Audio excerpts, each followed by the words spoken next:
Hi everybody, it's Nina from the Happy Hustlers. Welcome back to our channel. If you're new here, we are a husband and wife team of e-commerce entrepreneurs. And today's video, I'm going to be going through all the different supplies that you need to do an FBA shipment. So the prep, the shipping, all of that. I'm going to go through the different supplies needed.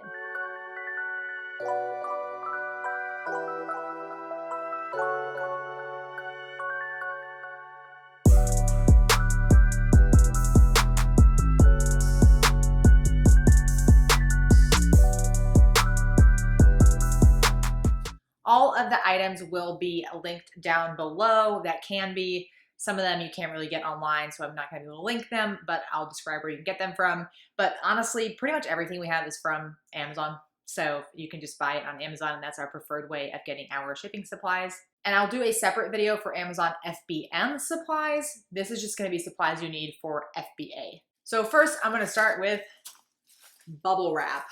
This is duck bubble wrap. I think this is one of the most common brands of bubble wrap. This is used just to protect anything you think is gonna break. My motto is when in doubt, bubble wrap it. It's always better to be safe than sorry. And these are in like tearable sheets, so you don't have to cut it as well. I'm not sure the exact dimensions on the tearable sheets. Oh, it's every 12 inches. And these are actually perforated every 12 inches, so you don't have to cut the bubble wrap, which saves a lot of time. So I recommend this one. These are not super thick. It's the thin bubbles. I don't know how well that shows up, but it's like the thin little bubbles you can pop. Another great resource for bubble wrap is if you do online arbitrage, just keep the bubbles that you get in your shipments. But if you need to pack a lot, this will be helpful. We get like tons of these rolls just in bulk at once, so we always have them on deck. The next thing you'll need is polybags. So Amazon requires different types of items to be polybagged. And again, when in doubt, just polybag it. Another thing to keep in mind with polybags is they have to have suffocation warnings on them. It's like, you know, the keep this bag away from babies and children thing that all polybags have on them usually. When you buy on Amazon, just make sure you're buying one with suffocation warnings. They usually have them anyways. And then we always get the ones that have the self-seal. So you just peel this off and you can fold it over and seal your items in it. We had tons of different size polybags. These are pretty small size ones. I don't know the exact measurements, but I'll have them linked down below. These are a little bigger. I didn't bring the really big ones we have. Those are helpful if you have like pillows or really big plush toys that you're polybagging.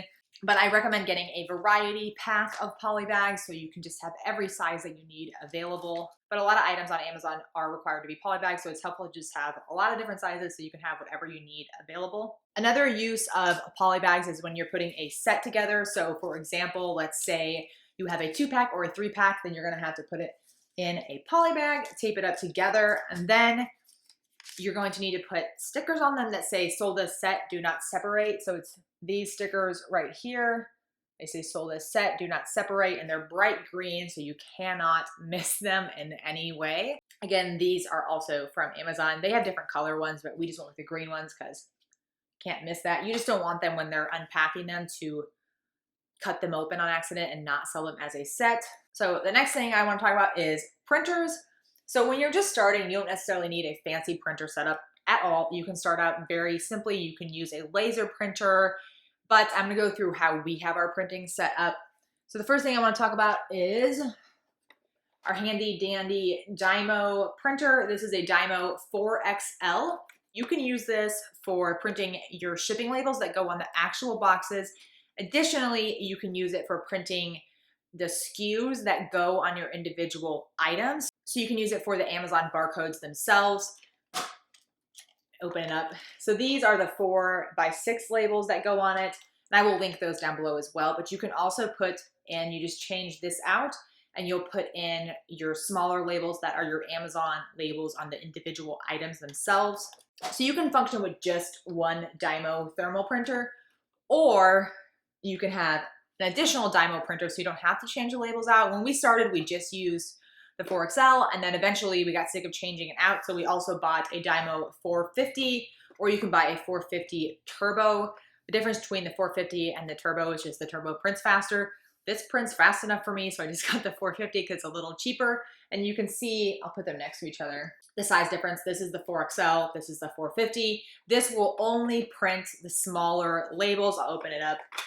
You can see it's got very small labels in it, so it cannot print your shipping labels as well. So you can't just have one of these, you need to have both of them, or you can just have this one, but you can't just have the 450, if that makes sense. But when you're first starting, you totally don't need two different type of printers. You can start with the basic printer, but this is how we have it set up. It's just more efficient this way. I will link the labels that we use down below, but there's a variety of different labels that work for the DYMO 450. Just depends on the size you're looking for. Ours are a little large, and that just covers up pretty much any barcode, but you can definitely go smaller than the ones that we use.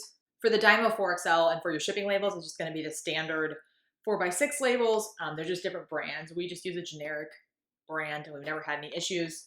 I will say that we really do like our DYMOs. We've had this one, the 4XL, for 2 years or so, I want to say. We've had this for a while, and it's never caused us any issues. And the 450 we've had for like a year or so, and again, never caused us any issues. So I think they're definitely worthwhile investments. Next thing I want to talk about is tape and tape guns.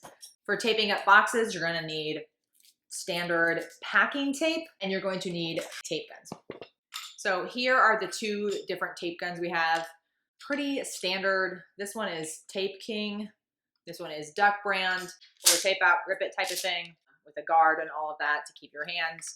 This one has like a little padded grip, just a little more comfy. You can also get the ones that are just like this size and just a little like smaller one. But fun fact, I worked in a warehouse for 6 years.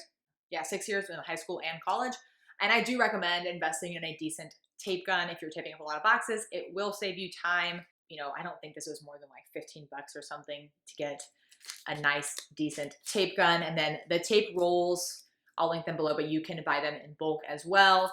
Always make sure you have enough tape. When you're getting low, buy more tape, because it's one of those things you don't pay a lot of attention to, and then you're going to tape your box up and, oh crap, I don't have any freaking tape. Make sure that you stock up on tape. You can buy it in like packs of 8 or so and get yourself a decent tape gun. It'll save you time. Also, I advise that everyone has more than one tape gun, because you're going to misplace your tape gun, and then you're going to sit in there like, where the hell is my tape gun? So have a couple tape guns just in case you lose one, you have another one handy. So the next thing I want to talk about, I do not have a prop for, and that is the boxes that you actually pack your inventory in, your shipments in. So the first thing you can do is you can reuse any boxes you have, as long as they're decent quality. Make sure they're thick and they're not going to fall apart when you pack them, especially if you're packing them with heavy weight.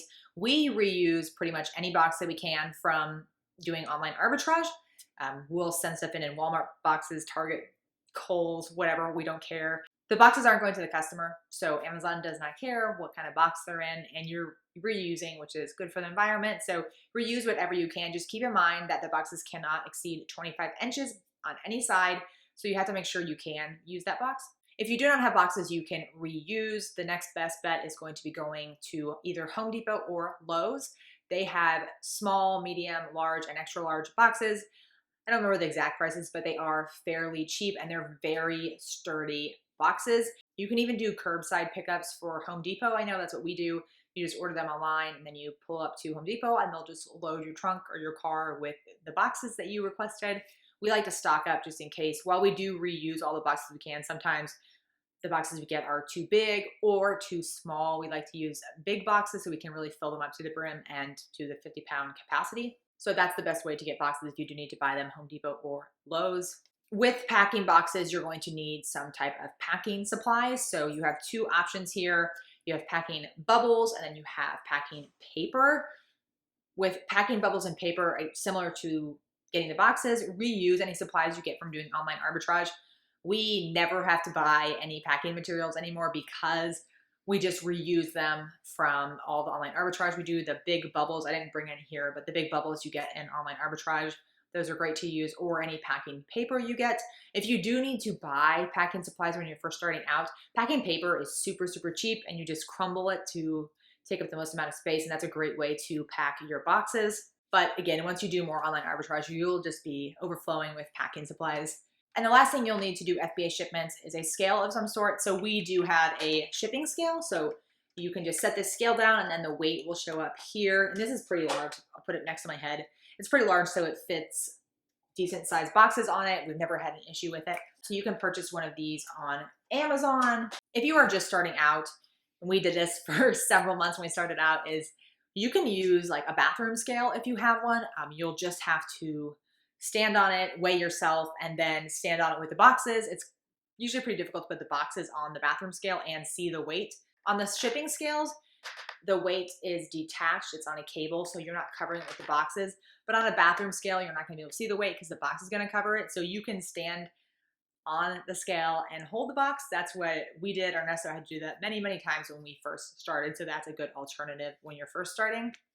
So that is it for the Amazon FBA supplies you will need to do an Amazon FBA shipment.